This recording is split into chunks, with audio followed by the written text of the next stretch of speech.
GM everyone, and welcome to Smart Contact, an interview series with the world's most influential and impactful Web3 leaders.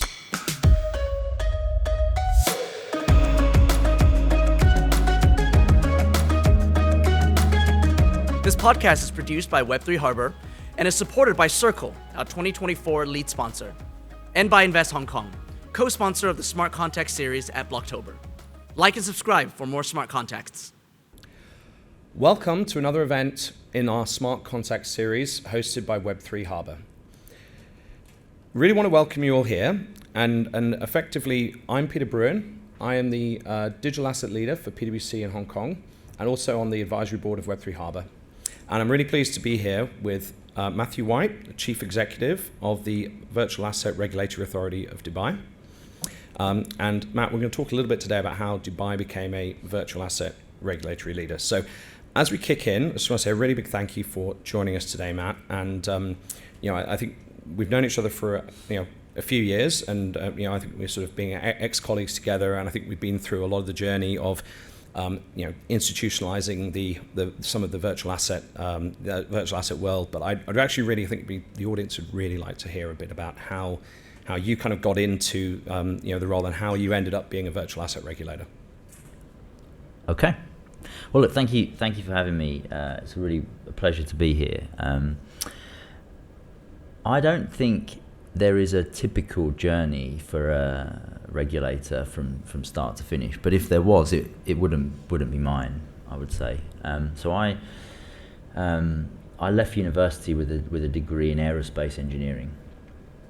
So I thought I wanted to be a pilot. I was really into aircraft. I really enjoyed the degree, and I left university and joined Rolls-Royce for a short period of time. But I quickly sort of found out that in the engineering discipline there really wasn't much variety at all, and so I started looking for other careers.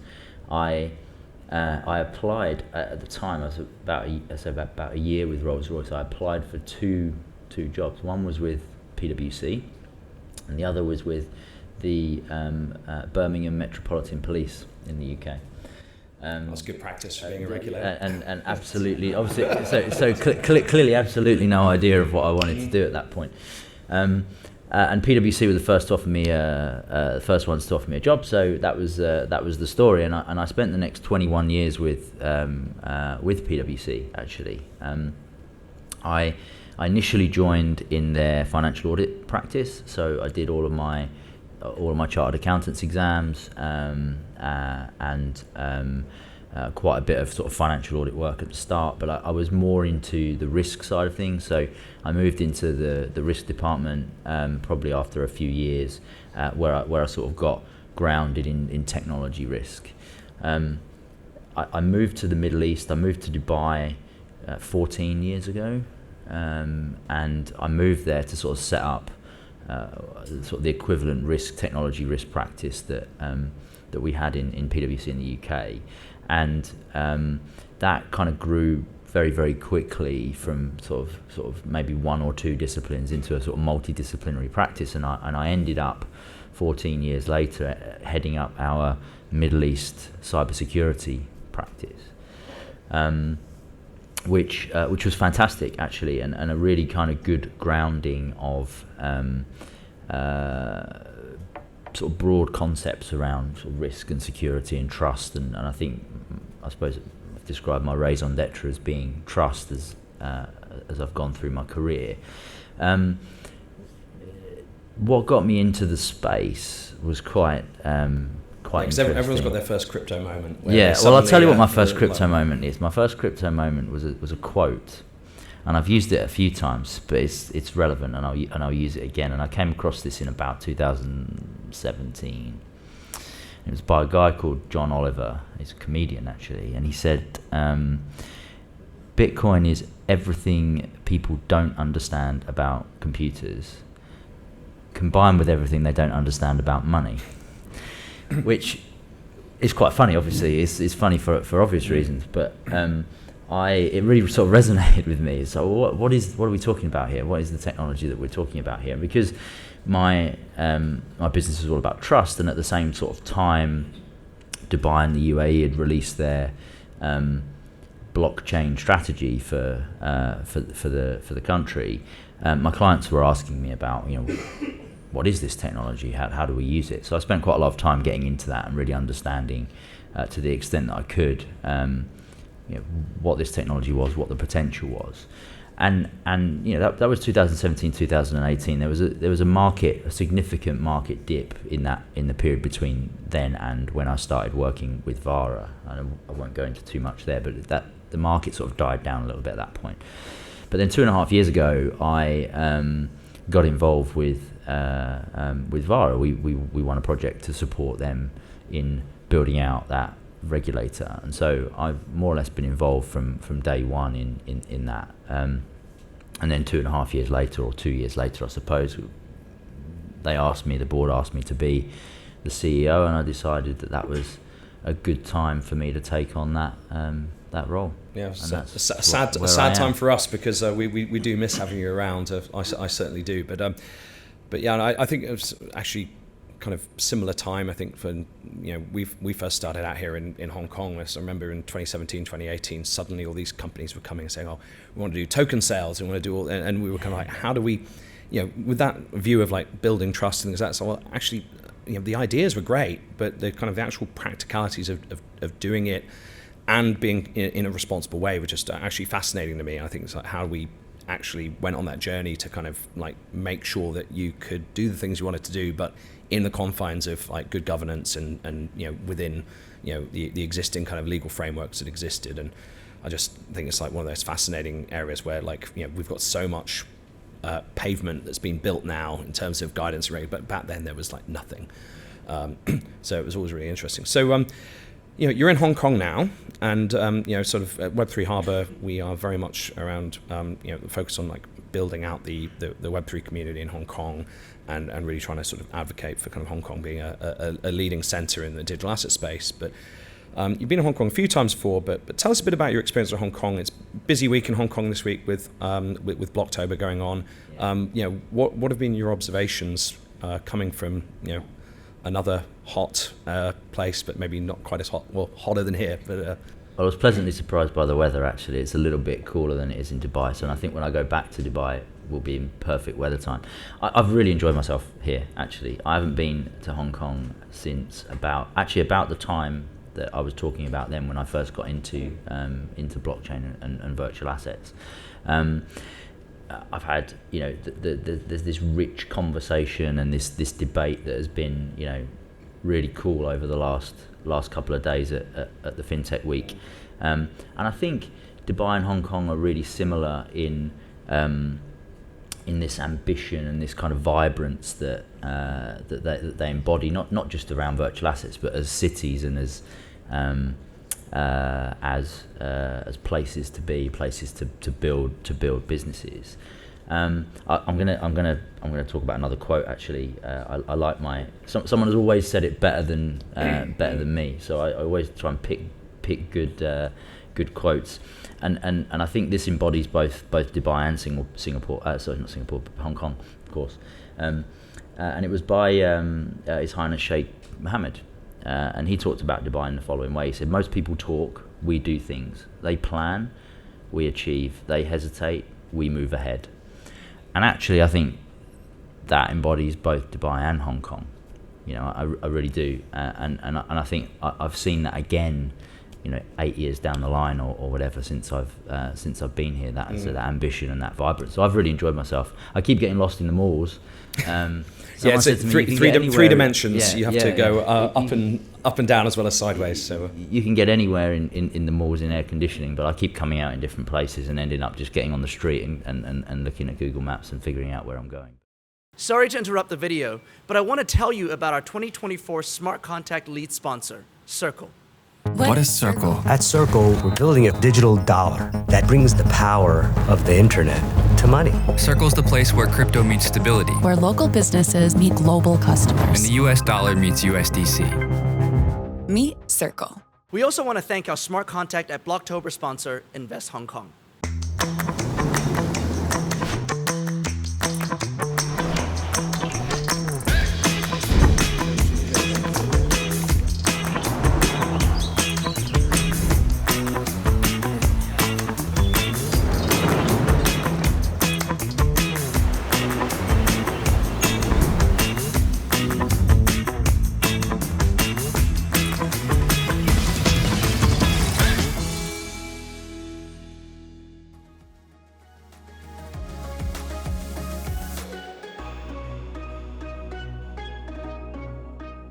Thank you to all of our sponsors and community partners. Now back to the conversation. Certainly, there's definitely a lot of interest here in what's happening in the Middle East as well. So maybe we can sort of get into a little bit of that. But I think for those that are not so familiar with VARA, I think it'd be really helpful if you could just tell a bit about how did VARA come about, because it's got a very unique kind of story because of the fact that you are a specialist regulator focused on digital assets, which I don't think we definitely you were the first to go that route, and it is a different route from how other regulators have picked up the issue. So how did it come about? Yeah, so I'll start with the backstory to all of that, which is, the umbrella within which VARA was created is around the Dubai Economic Agenda, D33. I don't know whether you've come across that or not, but essentially the D33 Economic Agenda sort of seeks to double the size of Dubai's economy by 2033, and the reason they chose 2033 is, incidentally, is that's 200 years since the foundation of Dubai. That will be the 200th year, because when it was released, it was kind of like 12 years. Nothing like a good bit of symbolism, yeah. So it was all part of that, and Dubai's goal in this economic agenda is to make it, as I said, double the economy size, but also one of the top cities in the world to invest in, to live in, to work in, and also wants to be one of the top kind of financial sectors in the centers in the world as well. So one of the pillars of that is around technology, and within that, Dubai saw an opportunity around virtual assets specifically as being somewhere that lacks clarity globally, and therefore the question that was posed, well, how do we create a hub around virtual assets in Dubai? And the answer to that question really was, well, what the industry is looking for is clarity and certainty around what they can do, but they're also looking for a friendly business environment. And so Dubai created VARA to catalyse that idea. Dubai's already got a great business environment for small and medium enterprises, but the catalyst really was VARA, and that was established in February 2022. Mm-hmm. And as you rightly pointed out, it's the world's first dedicated virtual asset regulator. I mean, I just remember at that point in time as well, it just the timing was almost perfect, because the world was kind of coming out of, most of the world was actually still right in the depths of COVID, and Dubai came out earlier than other places, and as a result, we know the crypto sector is very internationally mobile, but I just remember like word spreading to say, here is a place where we can go and actually go and work and live and travel and get on with business rather than be in in the kind of COVID lockdowns. And I think that also just timing wise really kind of put UAE on the map, because it meant people went over there and saw it for themselves, and a lot of people never came back. The growth since then, actually, the sort of population growth, but also the kind of economic growth has been quite significant since COVID. And actually, this whole D33 agenda was in part to deal with a future problem like that, where diversification of the economy was essential. So VARA was created as part of that.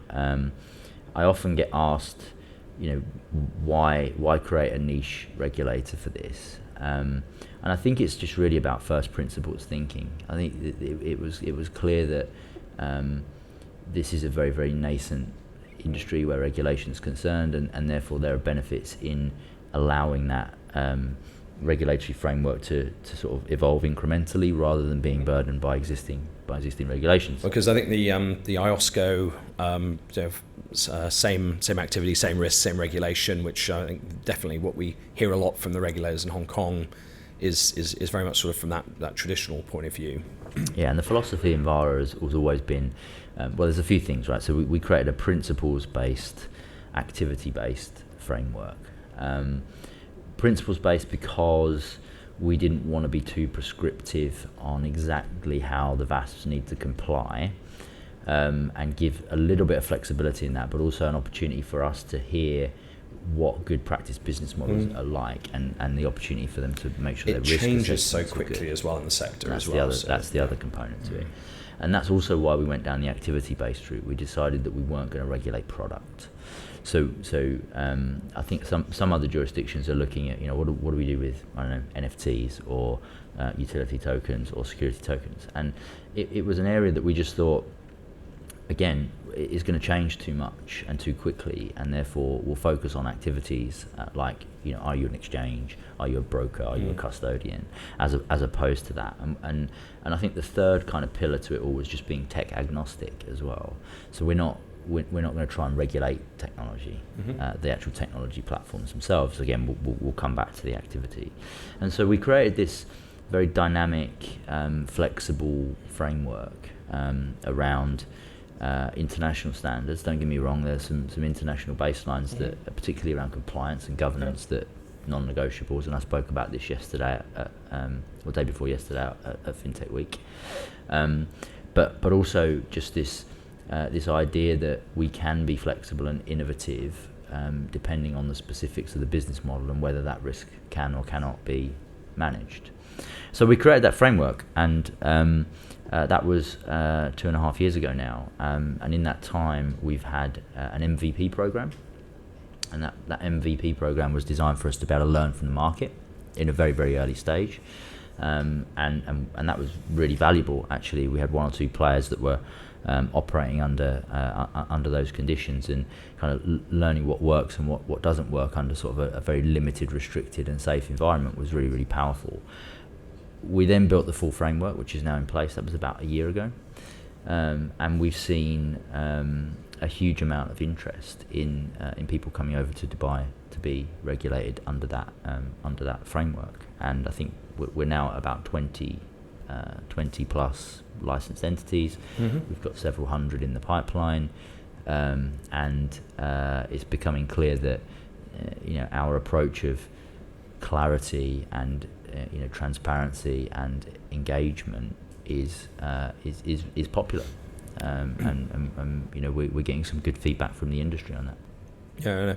And so, you said, you've definitely been very successful in kind of getting interest and attracting people to the region. But what is it in particular when you do talk to your license holders, or you talk to, say, global digital asset businesses that are sort of wanting to come to Dubai? What are you hearing about what they really like about it, and where do you think you did get that right?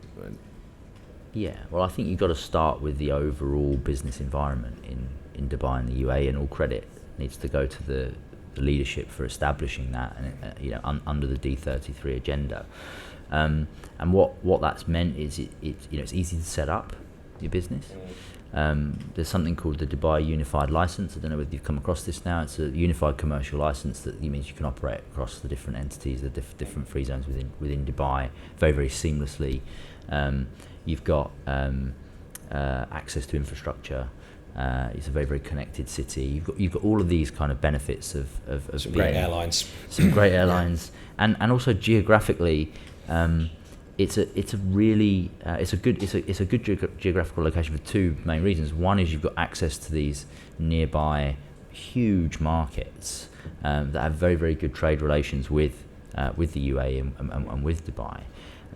But time zone wise as well, I don't think people appreciate this. You can actually, in a reasonable working day in Dubai, you can have conversations with the US and Asia, and not and 4 hours from Hong Kong is actually pretty good. And of course Europe, because we're not too far. Most people in Hong Kong don't start work until 9:30 anyway, so at that point, So we have this.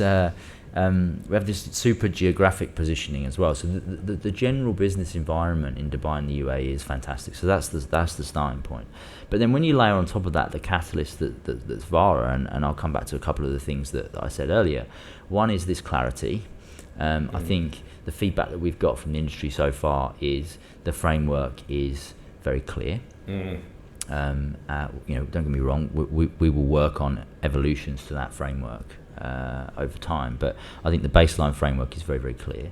And then the approach that we've taken with the industry is very much one of engagement, of learning. And I think the companies that we've dealt with want to be heard. They want to be listened to. They want to know that they've had an opportunity to explain why things are or may be different for their particular business, and what challenges our framework provides them. And we may not be able to do anything about that, but the fact that they're being heard and that we're trying to figure out ways for people to be licensed, it has been really, really positive. Yeah, I mean, certainly, I mean, one of my observations is I think the visa schemes seem to be really good, and you've been successful not just at getting companies to establish there, but also at actually getting people to move there. And I think that's really what is, I think absolutely game changer. It's not often that you get that kind of level of migration that suddenly kind of catalyzes. I think it has over the last sort of, I guess 4 years. Yeah. Or maybe like 3 or 4 years, I think. Yeah. That's very much the philosophy. It's not just about setting up a business there. The country, the leadership wants you to be there. They want you to live there. They want you to bring your families there. And so it's not just a business infrastructure, it's a social infrastructure that they're building, and so it's a great place to live as well as work. And I think you're right, that is very attractive to people. It's not just, I need to go there to set up my business and I've got all this travel to do. It's actually, I can be there and I'm welcome there, and that has been a huge benefit of the country. Yeah. So I guess sort of moving on to, as working at VARA, at a regulator, you've kind of come into that from maybe from the private sector, but I mean, as you've kind of made that transition in, I mean, what have kind of been the key challenges you faced in terms of making that transition, but also now as you're approaching the kind of the task you've got? Talk about hundreds of applicants. It's sometimes it's tough being the popular kid in school. You get maybe get a lot of attention you may not want. But I mean, what have been the challenges that you've faced in terms of taking the role forward and actually moving this agenda? So we're very much now in the scaling phase. So I would say the prior 2 years have really been just about foundations and establishment, and now we've proven the concept. Job requests, if you're sort of scaling, anybody? I will, yeah. That's number one problem when scaling is people, and that has been a huge focus of mine actually over the last 6 months or so. I'm really proud actually of the team that we've managed to build in that short space of time. We've more than doubled the size of the team in that space of time. But we've managed to hire some really high quality people with really diverse but relevant skill sets. So one of the things that we were looking for in particular was traditional finance skill sets, because I think as we start to see a bit more convergence between TradFi and the virtual asset world, we need the ability to be able to speak both languages very, very well. And so we found very, very good people with good compliance and traditional finance experience. We've got people that have worked all over the world, including in Hong Kong, and that's really added this turbocharged our ability to be able to go after that scaling opportunity that we've got. So people's definitely been a challenge for us. I think the other bit is really operationalizing a framework quickly. So we have a robust framework. We have as you know, we have a very strong kind of licensing due diligence process. We have a very strong supervision process. But sort of operationalizing that now and institutionalizing those behaviors both in our team but also the market is really, really important. I think a friend of mine used the analogy that lots of people want to be licensed. They don't all really want to be regulated. I definitely see that in this industry. Yes. And they're willing to be regulated. They're just not really sure what that is in a traditional context. So we're working. Or can I dip my toe in regulation for part of my business, but keep the rest of it sort of safe? That's without the regulation. Yeah. So we're going through that at the moment, and again, to be fair to the market participants, to be fair to the industry, they're extremely receptive to that. They just need help thinking about how they might deal with being regulated as opposed to just dealing with the licensing process itself. So that's another one of the challenges that we're facing at the moment. And I think the third one, which is sort of probably fairly obvious, is when you look at the UAE in particular and the adoption of virtual assets and the adoption of blockchain technology, it's massive, it's huge. So I think it's the fastest growing place for people to be adopted, fastest growing adoption rate for usage of virtual assets. Certainly in the region, there's some huge adopters as well in terms of some of the other markets as well. There are, yeah. So the region itself is very, very fast growing as well. But that unfortunately brings a proliferation of bad actors in the space. So there's more people adopting it, there'll be more bad actors in the space. So this enforcement agenda is really, really important as well. And we spent a significant amount of time just putting in place very robust enforcement processes that we're now working through systematically to deal with some of the bad actors in the market. And I think that's been very, very well received by the market participants as well. But that's a journey that will never end, isn't it? It's something that we just need to have in place, and we need to keep going through again and again. It certainly is, but I think as you say, if you're going to set regulation and have the good actors that are effectively adhering to those regulations as well, it's just you kind of it can be very demoralizing, and if you've got sort of parties that then come and undercut and without that regulation and ultimately can potentially put people at risk, but also are able to operate and commercially take business away from those that are actually spending the money to do the right thing, to actually run things responsibly in a way that is kind of more transparent. Yeah, that's absolutely right. That's absolutely right. So I mean, you mentioned lots and lots of applications. I think one thing I imagine you've probably seen some great applications from companies. I imagine you've seen some that may sort of have been maybe less sort of I guess maybe A grades and B grades all the way through down to maybe some Fs.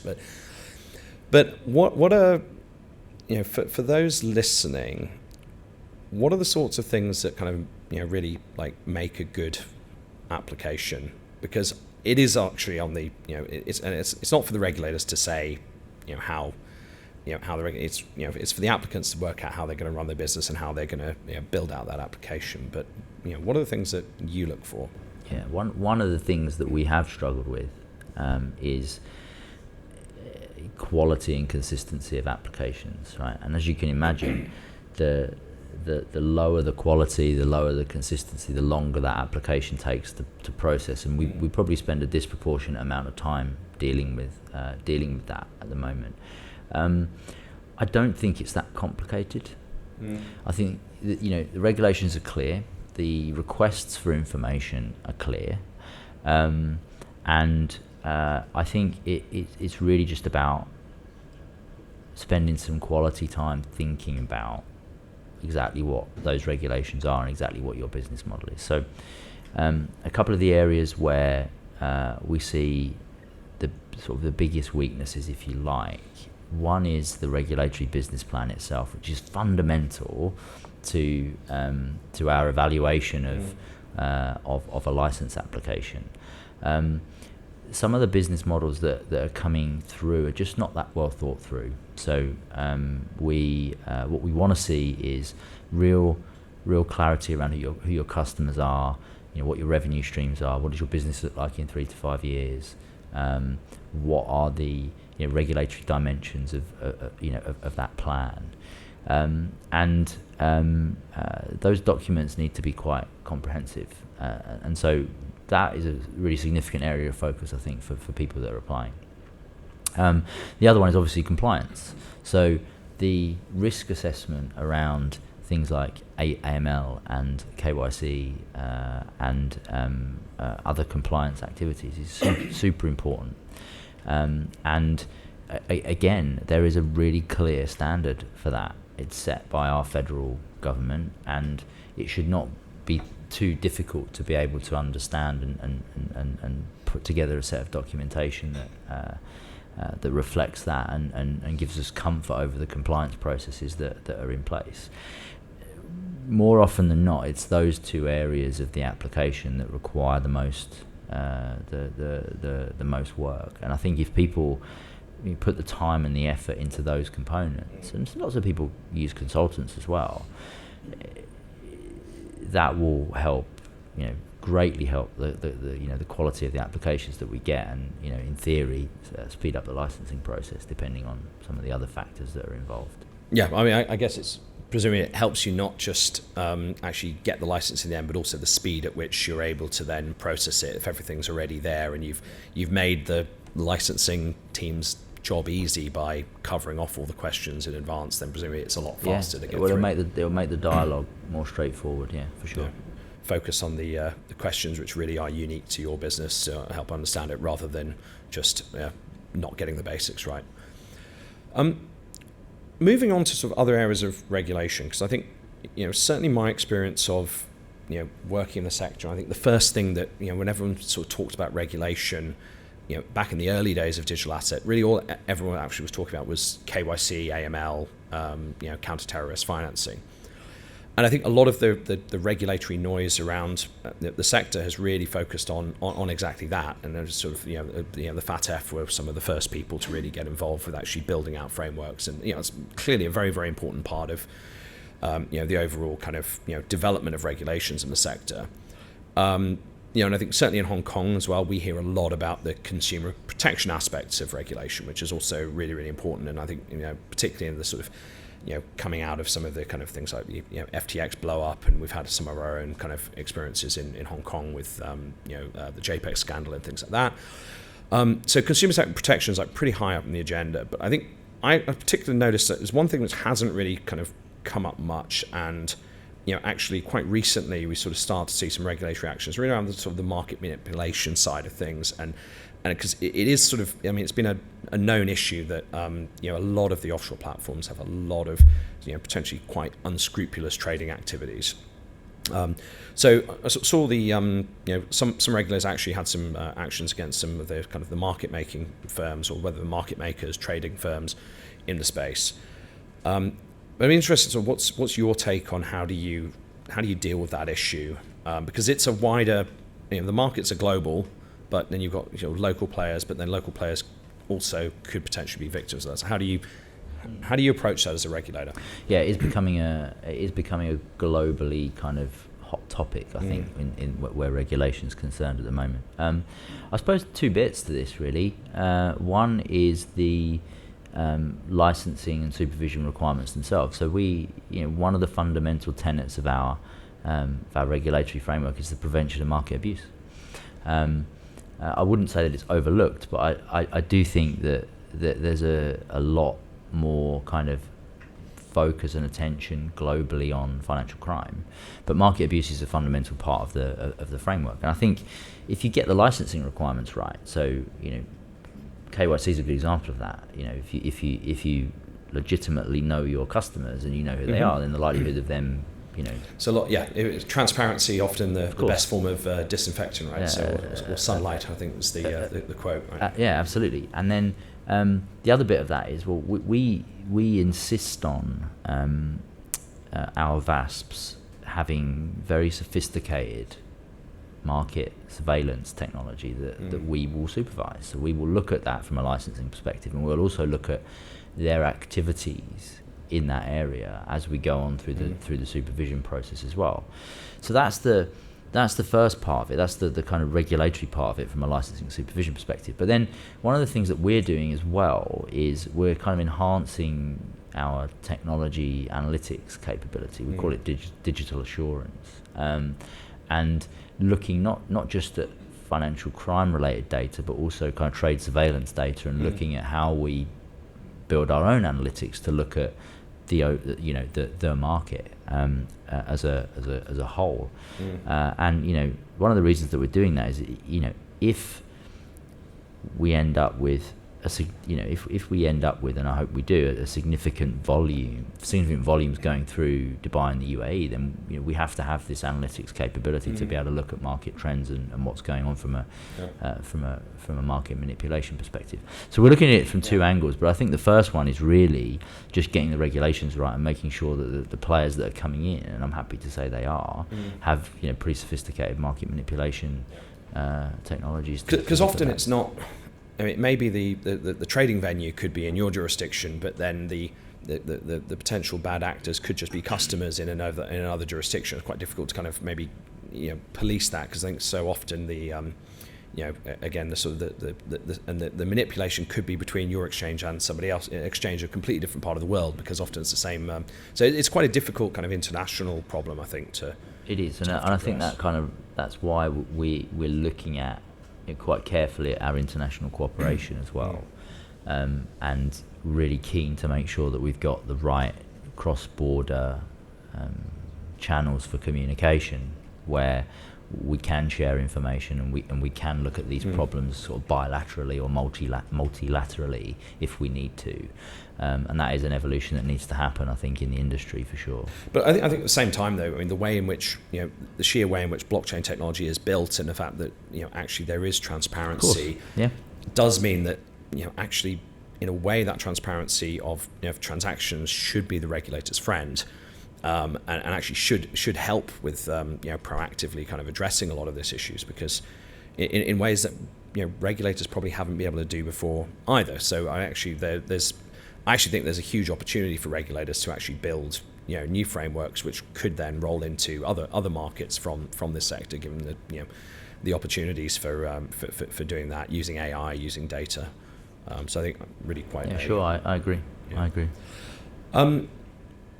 Another one, actually, I mentioned the JPEG scandal here in Hong Kong. Actually, one of the big things of again, it's just consistently we see with respect to a lot of the kind of the pump and dump schemes and things like that. I think in the US, a lot of the social media influencers have found themselves in front of regulatory actions. But I mean, how do you? I think the sort of whole point around KOLs and abusing markets and sort of pump and dump schemes where people will come on and shill a coin and then be trading in the background and things like that. But I guess it's sort of it's a pervasive problem that many jurisdictions face. I mean, it is actually a problem in the more regulated markets as well, but it does seem to be that crypto has attracted a particular kind of following of kind of, there's a lot of social media influencers in the space.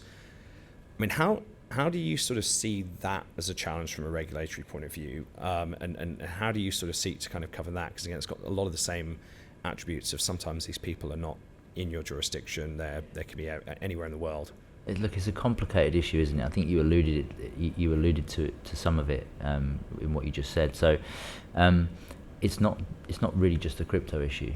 It's a fraud issue. So and the words crypto might be used, but what I'm finding is more often than not, crypto is never used in these frauds. It's a pretense. It's a case of send your money here and we'll give you crypto, and you don't get it. And then, is that a crypto issue? Is it not a crypto issue? But I think it's a problem that we've recognised. I said something about it earlier on. I think what we're seeing is a proliferation of bad actors because of that, kind of increased adoption. And we have a team that looks at this almost exclusively at the moment, and we just released our kind of updated marketing regulations in Dubai. They are pretty comprehensive. They're pretty strict. They are an expansion of what already existed. So these are not new to the industry, but they're an expansion of it. So there's some expanded definitions in there. There's more clarity around what we mean by marketing and what is, as we say, fair, clear, and transparent. And also the fines have been updated as well to in line with the severity of how we see people acting in this space and what they should and shouldn't be doing.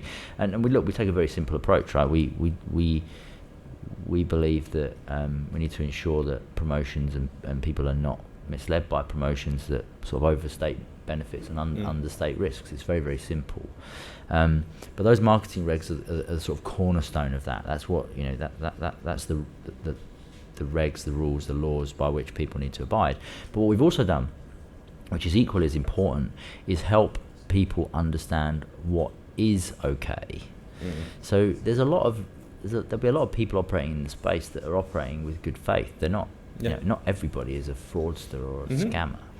And so we've made it really clear in this guidance document what what good is, and what you can say, what you can't say. It was good educational content. Because I actually think, I mean, certainly, I personally have learned so much of what I learned from the sector from watching, like, you go into some of the good quality influencers, and actually some of the research they do is absolutely fantastic. Yeah, absolutely. And it would never exist if we, like, if you just banned it entirely for kind of like, some university release something or something like that. Yeah. So we've done that, and I think that's been well received as well. But look, honestly, personal perspective on this, I don't think that will solve the problem. I think the only way to solve the problem really is education, and helping people really understand what this technology is, and how it can be used, and how it shouldn't be used.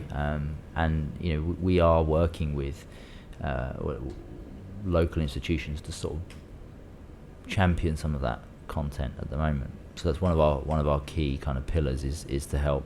Actually, it's not just a key pillar; it's a requirement. It's one of the VARA's mandates is to help educate the market on this topic, and that's one of the things that we're looking at right now. I guess, transparent. So, we should probably, because again, the mandatory disclosure in like many places, nothing in this podcast should be viewed as investment advice, regulatory advice, tax advice. You would not want investment advice from me. Exactly, or regulatory advice of this. But I think that's probably all we've got time for, Matt. But I certainly really enjoyed that, and it's really good to see you in Hong Kong. It's nice to see a familiar face, and I think it's really exciting. I think there's huge opportunities for what we can do. Between Hong Kong and Dubai and the wider region, and I just think the opportunities of what we've got here are absolutely fantastic. I think there's so many similarities between the two places. I'm looking forward to spending more time in Dubai, and hopefully more people in Dubai can come to Hong Kong. I agree. Thank you. I've been made to feel very welcome, so thank you for that. It's been great, and got a couple more days to see the sites, and then I'm off. But Great. Yeah, thank you. Thank you very much.